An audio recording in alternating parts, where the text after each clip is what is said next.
વડોદરાના માંજલપુરમાં 20 ફૂટ ઊંડો ભૂવો પડતા 2 મહિલાઓ ઘાયલ, સ્થાનિક લોકોએ બચાવ કર્યો। વડોદરાના માંજલપુર વિસ્તારમાં આવેલ દરબાર ચોકડી પાસે 7 મે 2025ના રોજ કમોસમી વરસાદના કારણે 20 ફૂટ ઊંડો ભૂવો પડ્યો હતો। આ ઘટનામાં શાકભાજી લેવા નીકળેલી 2 મહિલાઓ ફૂટપાથ પર ઊભી હતી ત્યારે અચાનક ભૂવો પડતા બંને મહિલાઓ તેમાં ખાબકી ગઈ હતી। સ્થાનિક લોકોની મદદથી બંને મહિલાઓને બહાર કાઢવામાં આવી હતી અને તેમને તાત્કાલિક સારવાર માટે નજીકની હોસ્પિટલમાં ખસેડવામાં આવી હતી।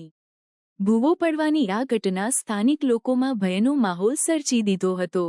દરબાર ચોકડી વિસ્તાર અગાઉથી જ નબળી ઇન્ફ્રાસ્ટ્રક્ચર અને ટ્રાફિક સમસ્યાઓ માટે જાણીતો છે। સ્થાનિક રહેવાસીઓએ અગાઉ પણ માર્ગોની ખરાબ સ્થિતિ અને પાણીની નિકાસની સમસ્યાઓ અંગે પાલિકાને અનેક વખત રજૂઆત કરી છે। આ ઘટના પછી પાલિકા દ્વારા તાત્કાલિક પગલાં લેવામાં આવી રહ્યા છે। પાલિકા અધિકારીઓએ ઘટનાસ્થળે પહોંચી તાત્કાલિક ભૂવો પૂરી દીધો હતો અને આસપાસના વિસ્તારમાં સુરક્ષા માટે બેરિકેડ લગાવવામાં આવ્યા છે।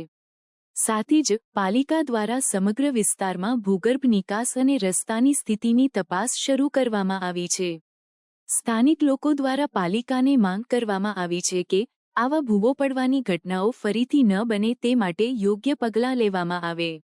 આ ઘટના વડોદરામાં અગાઉ પણ આવી ઘટનાઓની યાદ અપાવે છે।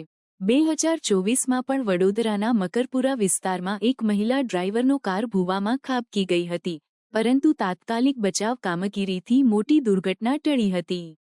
આથી શહેરમાં ભૂગર્ભ નિકાસ અને રસ્તાની સ્થિતિ અંગે વધુ ધ્યાન આપવાની જરૂરિયાત છે।